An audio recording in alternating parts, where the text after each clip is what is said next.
ಆಗಿರೋಕ್ಕಾಗುತ್ತೆ ಇಲ್ಲ ಅಲ್ವಾ? ನೋಡಿದ್ದು ಒಂದೆರಡು ದಿನ ಖುಷಿಯಾಗಿರ್ಬೋದು. ಆಮೇಲೆ ಪಾರ್ಟಿ ಮಾಡೋಕ್ಕೆ ಇಷ್ಟಪಡ್ತಾರೆ ಕೆಲವರು. ಪಾರ್ಟಿ ಮಾಡಿದ್ರೆ ಎಂಜಾಯ್ ಮಾಡಿದ್ರೆ ತುಂಬ ಖುಷಿಯಾಗಿರ್ಬೋದು ಅಂತ. ನಮ್ಮ ಲೈಫಲ್ಲಿ ಸದಾ ಕಾಲಕ್ಕೆ ಆ ಖುಷಿ ಶಾಶ್ವತವಾಗಿರುತ್ತಾ? ಕೆಲವರು ತಿನ್ನೋದ್ರಲ್ಲಿ ತುಂಬ ಖುಷಿ, ವೆರೈಟಿ ಫುಡ್ಸು, ಟೇಸ್ಟಿ ಫುಡ್ಸ್ ಎಲ್ಲ ತಿಂತಾ ಇರ್ತಾರೆ.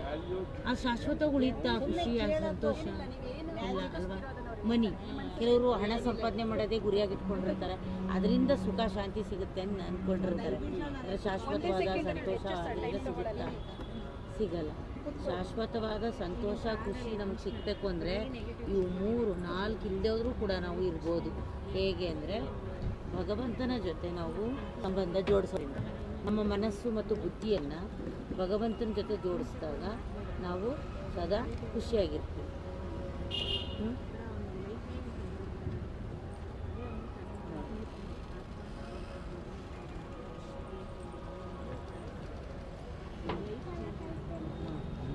ಬಾಪುಟ ಇಲ್ಲಿ ನೋಡು ಪುಟ, ನೋಡಿ ಇದು ರಾಜಯೋಗ ಮೆಡಿಟೇಷನ್ ಅಂತ. ಭಗವಂತನ ಜೊತೆ ನಮ್ಮ ಮನಸ್ಸನ್ನು ಬುದ್ಧಿಯನ್ನು ಜೋಡಿಸಿದಾಗ ನಮಗೆ ಅವನಿಂದ ಗುಣಗಳು, ಶಕ್ತಿಗಳು, ಜ್ಞಾನ ಎಲ್ಲವೂ ನಮಗೆ ಸಿಗ್ತಾ ಹೋಗುತ್ತೆ.